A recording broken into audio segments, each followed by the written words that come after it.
be back. Happy New Year. It's been a little while. So as you know, Kelly Tweedy here. I've got another Kelly Garcia, that I'm very excited to introduce you to. I know that she knows a lot of people already, but there are some people that need to know her. So she wears many hats. Her day job is working at General Electric and Air, right? Did I get that right? General Air Conditioning and Plumbing. Yeah, there you go. Close enough. But she's also on the Indio Sunshine Rotary. She's on the board of My Desert Best Friend's Closet, also for the Alzheimer's Foundation.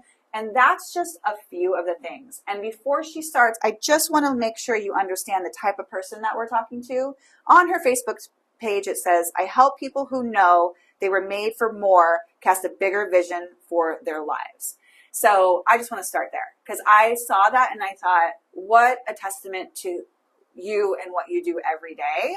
So every day, tell us a little bit about what you do. Well, the thing I do every single day that pays my bills is I'm the marketing manager at General Air Conditioning and Plumbing, or on our new rebrand, General Air Plumbing and Electric, but that's not official yet. So no wonder I was all messed up about that. There's a whole lot of transition happening there right now, but that is what pays my bills. Sure. And we have so much going on there. We are always working with the arena and the Firebirds. We're a massive sponsor there.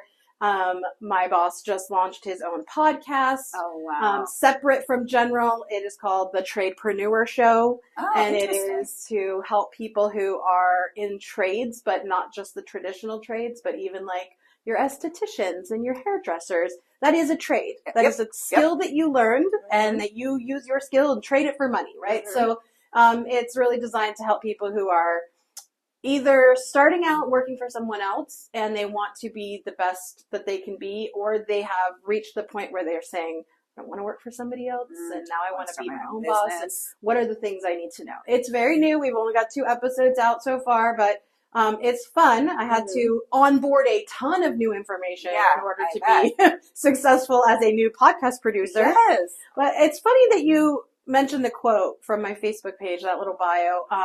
That is easily a 10-year-old, maybe 8-year-old statement that was made that harkens back to what feels like a completely different life when I was in the network marketing space. Interesting. And I had a very large team. I was a top earner in a network marketing company for about 4.5 years. Okay. And I stepped away from that right as the pandemic hit for lots of different reasons. Truly, lots of different reasons. And the thing is that even though it was from a different time, it's still 100% still the truth of who I am. And I did a personality assessment thing for, I'm in school as well. I'm in full time in school. And you're a mom. Yes, a mom of 6. But I only have a couple that are still lingering. Most of them have launched. But I am in school full time for a degree in organizational leadership. And one of the first things they had us do was take this Clifton Strengths Finder. And one of my top 5 strengths is what they call a maximizer. And that is a person who sees what other people don't see in themselves and finds ways to bring it out. Oh, wow. And so I think that that's a very true statement, even to this day. It was true when I said it 8 years ago. It's true now. It may not be the primary function of my job, right? I no longer do that as an income, but it will always be just so integral to the fabric of what makes me. But in addition to working at General every day am involved in one community-based organization or another. I am on the board of Desert Best Friend's Closet. I'm the board secretary there. That organization specifically is very near and dear to my heart. It's an amazing one. My mentor is the founder of that organization. She's no longer involved in the day-to-day operations, but the service and the mission of that organization. Please tell us, because I've heard about it and been exposed a couple times over the past few months. I drive by it every day on 111, and I didn't know what it was. Yeah. So I definitely share a little cliff note on that. So what you drive by is the boutique, and upstairs from the boutique are the offices. Yeah. The boutique is a great way that we help fund the programs that we run. And the name is a little misleading because it sounds like it's shopping, trading clothes. Sure. But what it actually does is lower barriers to employment. Yeah. So they work with primarily marginalized communities and get them completely outfitted into interview-ready apparel, shoes, bags, belts, the whole 9 yards. And they don't just dress them up and kick them out. Right. They put them through their paces. They build their resumes. They teach them interview skills. They do mock interviews. They give them feedback.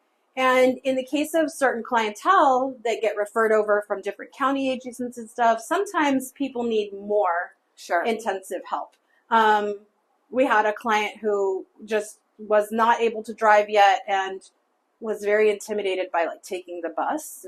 And so one of our program directors met them and rode the bus around the valley with them until they were really comfortable and able to transport themselves where they needed to go, because that was a barrier from them being gainfully employed. And, there's nothing like being able to support yourself and be a participating member of society and know that you're not relying on handouts from wherever that may be. And I mean, not that there's anything wrong with that if that's the situation that you're in, but there's still so much self-worth that comes from having a job, going to work every day, and being a productive member of society. So it's an organization that's super, super near and dear to my heart. I grew up with a developmentally delayed uncle, and so I've just seen what difference it makes to see them when they have a job and they're going out and learning in the community. And independence huge. And self-worth. And talking about writing a resume, knowing how to sit through an interview,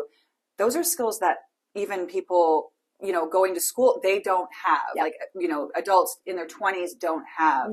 That's a huge skill set. And such an amazing thing to be able to give somebody. It's a great organization, and you can always help out because they're always accepting donations. And you can actually shop there too. It's a boutique. And you can get a full outfit for $30. I know, it looks so cool. It's pretty great. And so where else, you're not going to full outfit at $30 from Target, I promise. And it's really nice stuff. We're really lucky that we get kind of the cream of the crop of donations. But we are always looking for especially interview appropriate clothing. And we have I don't know when this will air, but we have an upcoming fundraiser that's on definitely tell them about April 4th. It's called the Put Your Best Shoe Forward Luncheon. All the information's on the Desert Best Friends Closet website. Which is bfcloset.org. Okay, perfect. And it's a fun event. Lots of money's raised through that. And there is also an opportunity to shop some of the best stuff that you guys collect there, which is amazing. We have our pop-up boutique, and all year long, we have some incredible volunteers, and we always need volunteers, but we have some incredible volunteers that sift through and they find the best treasures and they hold them back for the pop-up boutique at our luncheon. There's also, we do a prom dress and military ball gown giveaway. Prom dresses is in partnership with Desert Recreation District. The ball gown is, we go up to 29 Palms and deliver military ball gowns for the wives or even the service members who are female that don't want to wear dress uniforms. And it's a fun experience, just helping, there's lots of ways we give back to the community. Another activity that I'm super involved in is the Indio Sunrise Rotary. Okay, tell me about that, because I have zero clue about that. Rotary is an international organization with chapters literally all around the world. There's something like 170 million Rotarians or something, and please don't quote me on that number. I pulled it out of thin air. It could be wrong. But I'm in the Indio Sunrise Rotary. There's also an Indio Noon. We have a lot of clubs in the desert, depending on whatever city that you're in. And you don't have to go to the one where you live either. So, you can pick and choose what makes sense for you. And Rotary's motto is service above self. That is the core of what they do. They raise a lot of money for scholarships. They have they've been working for years to eradicate polio. And another huge push they have is to bring clean drinking water around the world. So through my Rotary efforts, we have a clean drinking water for Cozumel fundraiser luncheon on March 15th. Nice. We have a sister Rotary in Cozumel, Mexico that is, they've sponsored a series of schools. Cozumel is an interesting little place because they do not have infrastructure for running water. So there's not like turn on the tap and get clean drinking water that comes from under the ground that's provided by the government, right? All of the water, potable water, is imported in from the mainland. And so a lot of the schools don't have running water in the way that we would think. Like there's water to flush toilets and stuff, but you're not going to go get a water fountain and drink. You're going to have to get bottled water. And it's a really huge problem. And so the local Rotary Club has partnered with a school that's called the Green School, and they are raising funds to build a rainwater collection cistern and a filtration system. So it's a cistern with a filter, and then once they use like basically solar panel type things to collect all of the water, it goes through the filter, and then the school has running water. And it's a huge sustainability project where they have composting and gardens and everything. So it's all very self-contained. Sure. And that's our international project for our Rotary, and that's coming up on March 5th and March 15th, excuse me.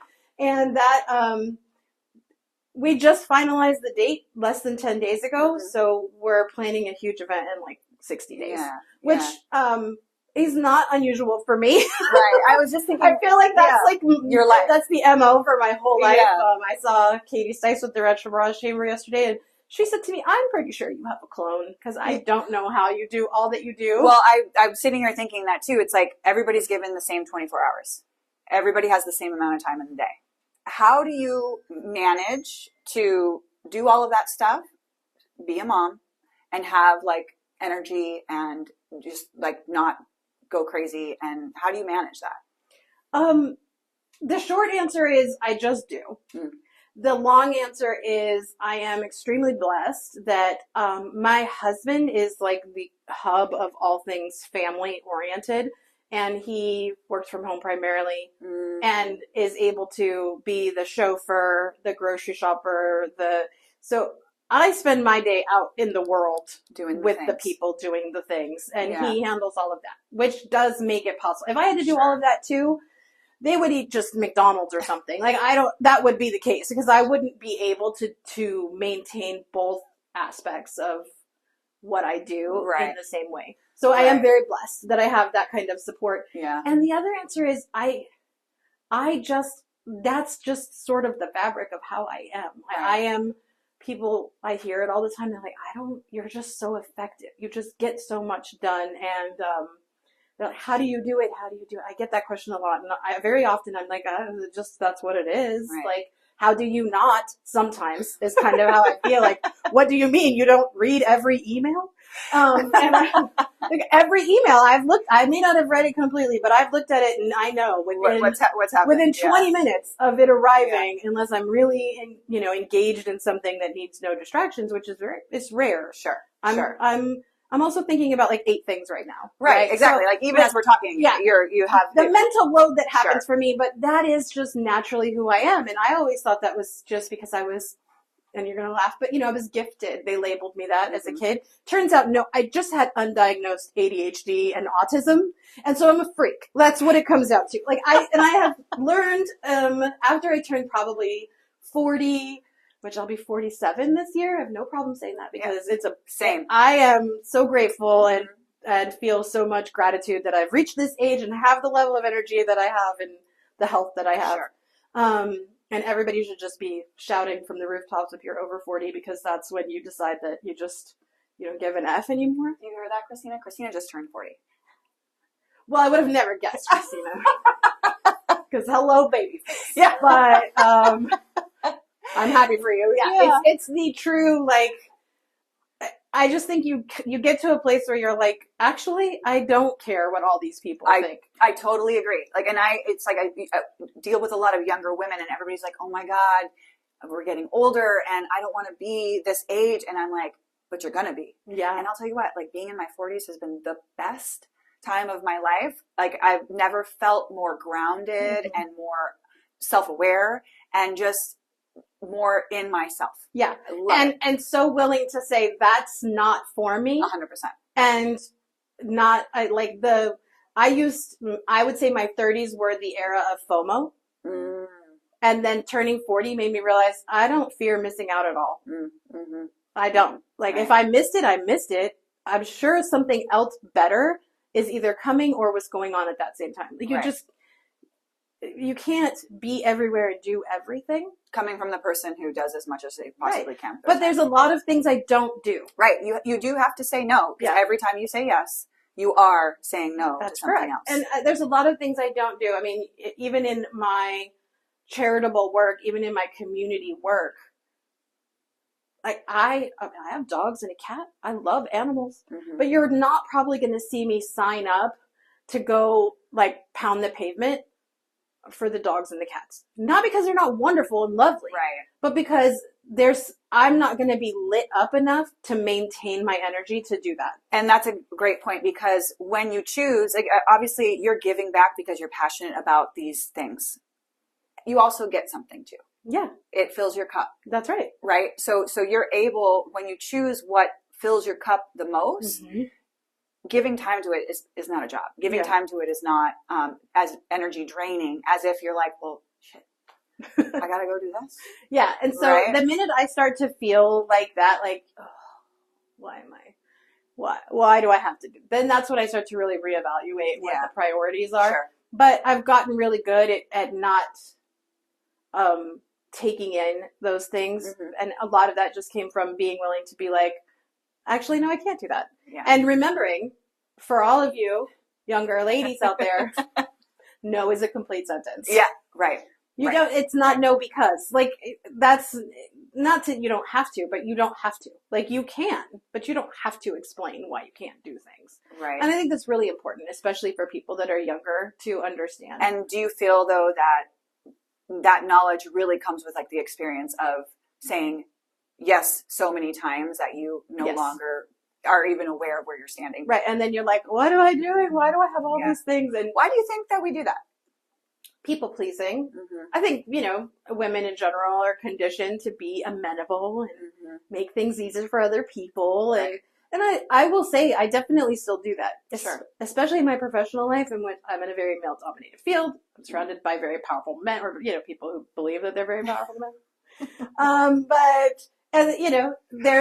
I was talking to a friend the other day about, there's a certain mental gymnastics that goes with working in those environments. And you can't take any of it personally. And you either do or you don't. And a lot of how you're perceived and what level of success you're perceived to have achieved, because there's actual success and then there's the perception of success, is dependent on how well you can play that game. Right. Do I hate that that's the world we live in? Sure. But am I a realist? Absolutely. Yeah. I'm just very pragmatic. And that's just, and it's kind of if that pragmatism informs how I get so much stuff done too. If you've never heard of like the Eisenhower matrix, which is like, here's an item, here's an email, here's a what is the thing? Can I deal with it in less than 5 minutes? Is it urgent? There's like, you'd have to Google it. I'm going to get it wrong if I try to tell you, but it's like a decision-making grid that helps you to decide, do I need to do something about this now or can it wait? Right. And it's, once you start using something along those lines, it sort of dictates your decisions. Then you start being just a person who gets things done. And it's so funny that like, that's the reputation I know that because people tell me, they're like, oh, I just knew if I told you it would get done. I knew it would get done. And one of my favorite sayings, and I'll say it till the day I die, is if you want something done, ask a busy person. Yeah. Because they know how to get things done. They know what they're capable of. They know where they can do things, and they know how to prioritize and strategize. Yeah. And some people are just not naturally, they're not good at it. Like, you clearly have, some of us are just naturally good at it. Others are not. Do you think there's a way to build that muscle so that you can, become a little bit more, get stuff done? I definitely think there's a way to build that muscle, but I do think that there are people who have that proclivity just by nature. Like that Clifton Strengths thing, like my strategic, achiever, maximizer, relator, and communicator. None of those things are shocking to any person who has spent more than 30 seconds with me. Because they understand, like, those actually above all else, I'm being strategic. Mm-hmm. And then everything else comes from that. But the strategic decision-making process is a thing that you can apply even if you're not a naturally strategic person. Right. And you have to like find a tool. Mm-hmm. You know, and it's not to buy another planner. I hate to break it to you. It's not that's not the tool. The tool Right. is a decision-making tool. You Right. have to have a decision-making tool, and that looks different for different people, but that's what I find makes a big difference. Mm-hmm. It's like, I know if you send me something, if I get an email at work that's like, what's the login for XYZ from a person who should know the answer to that, Mm-hmm. I could say the login is at blah, blah, blah, and here's how you find it, or I can just send them the information that I have in my brain, right? Now, that's not a sustainable path. It depends, because it goes in two directions, right? If somebody who should have the information at hand is asking me for it, I'm probably going to give it to them and then say, by the way, it's here. But if it's like hierarchy, like if in the hierarchy, the person who's asking me is somebody I supervise or who I'm trying to build up, Mm-hmm. the answer is going to be, where have you looked for it already? Mm. Because if it's a person who I'm supporting above me, if I'm leading up or managing up, as some people say, I'm going to provide information and then resources. But if I'm managing down, I'm going to provide resources and then information. Because you want to teach people to be critical thinkers. Yes. And that's another muscle you can flex. And if you find yourself to be having a hard time making strategic decisions, you probably need to flex your critical thinking skills a little more. Which is a muscle that you can grow and that you can be better at that. Yeah. Yeah. Yeah. Huh. Interesting. Very interesting. So all of the stuff, all of the things, all of the people that you've come into contact with, you mentioned that you have a mentor. That's such an important element in somebody's life, I believe. Yeah. Do you think that having a mentor has dramatically changed trajectory for you in certain ways? It absolutely has. I found my mentor through a previous job where I was working in a nonprofit capacity building program, which I had no nonprofit experience. I did have other types of experience that made me well suited for the job, especially technical skills and understanding of business and things like that. But I had never worked with nonprofits before. And my knowledge of nonprofits was, what is surface level available for pretty much everybody.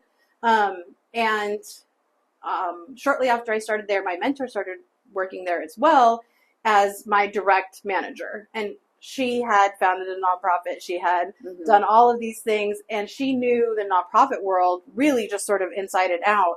And I was just like a sponge, like, please teach me everything you know. And through that role and interacting with all of the nonprofits here in the Valley that were participating in that program, I came to very deeply understand that was the thing that made me just go, wow, I love this. I love this. Right. And it wasn't any one particular nonprofit or mission. What I loved about it, I mean, every day I would work with a different nonprofit, and every day I would think, wow, it would be so cool to do that thing, fill in the blank, right? I just wanted to get jobs everywhere. Like, can everyone hire me? But it was great because I didn't have to do that. I was working with them and learning about their organizations and how they work and what it means to be an animal nonprofit versus a youth services nonprofit versus a, environmental nonprofit. Like, all of those different things make different decisions because of how they function in the world. And it was through working with my mentor who was like, she actually said to me, you should do Leadership Coachella Valley. You have to do it. She was the reason I applied. And she saw in me the ability to really lead in that way. And she's older than me, as most mentors are, right? Yeah.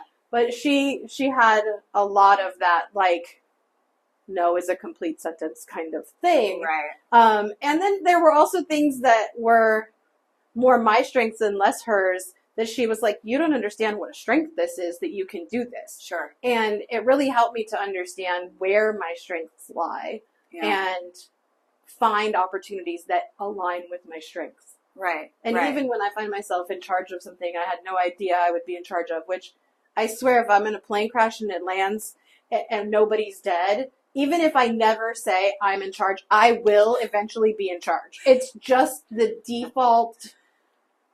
Some of it is in the way I carry myself and in my attitude, and some of it is in the fact that I have this weird brain that is just full of random information that feels useless until it's not. But then people are like, why do you know that? I don't know. I read books. Right. Kind of like, I don't know how I know all these things, but I know them, and I know them so confidently that people are like, she knows. Right. You don't have to question it. And sometimes I'm like, maybe I should. But trust but verify. Right. But, I usually know what I'm talking about. And so it just ends up that I end up in charge of things. Even in my Leadership Coachella Valley class, our class project, we put on a VIP prom for like 250 students throughout the valley.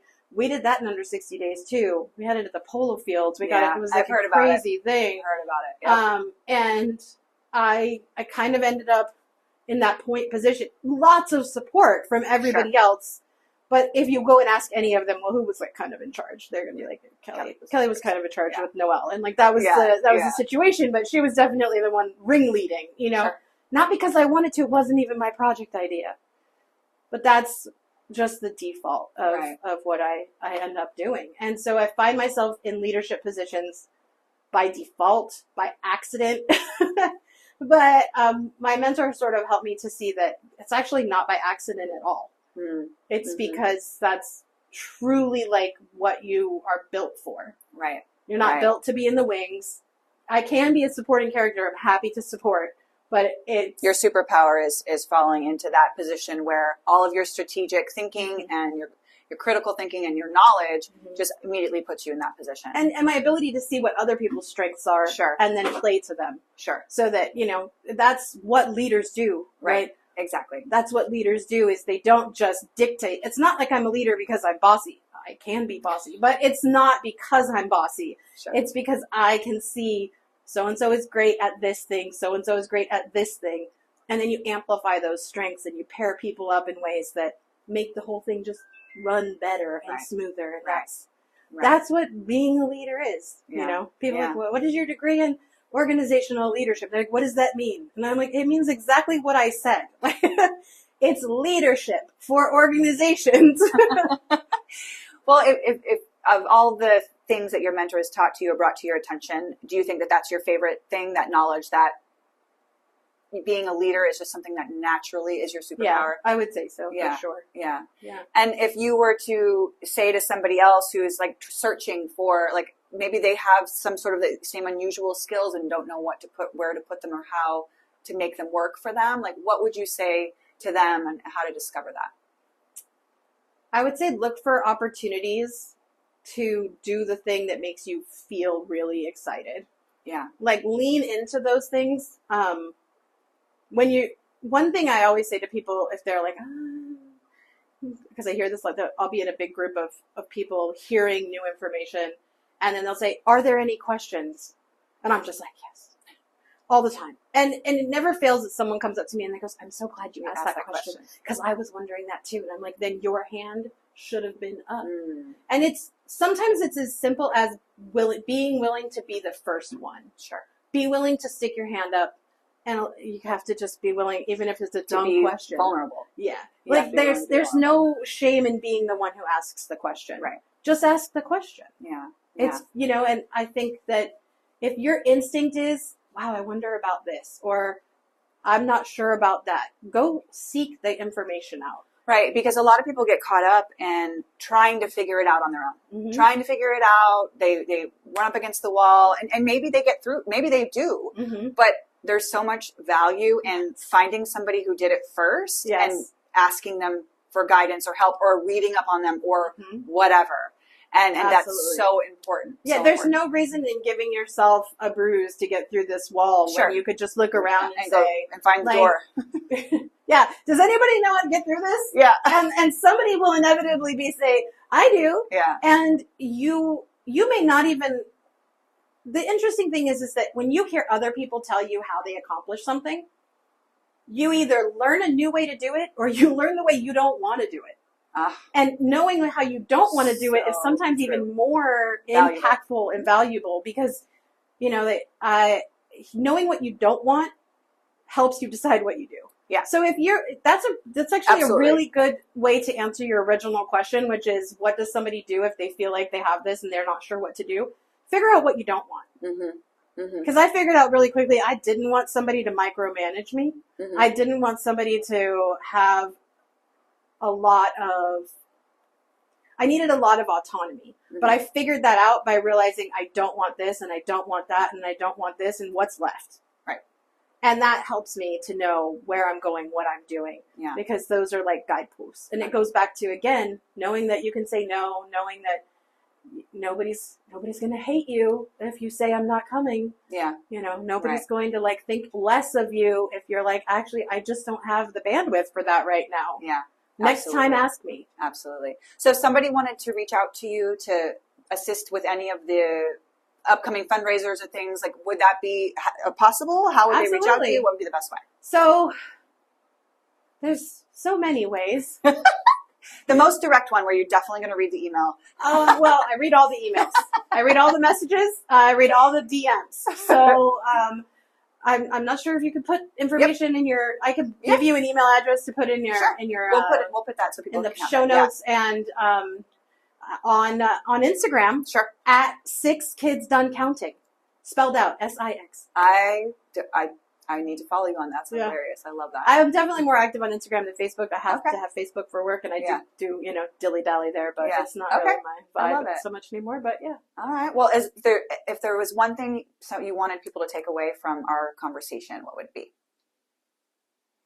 One thing. Wow. Put me on the spot. Yeah, I probably can't. I would say the one thing that you should take away is if you want something done, ask a busy person. Your favorite.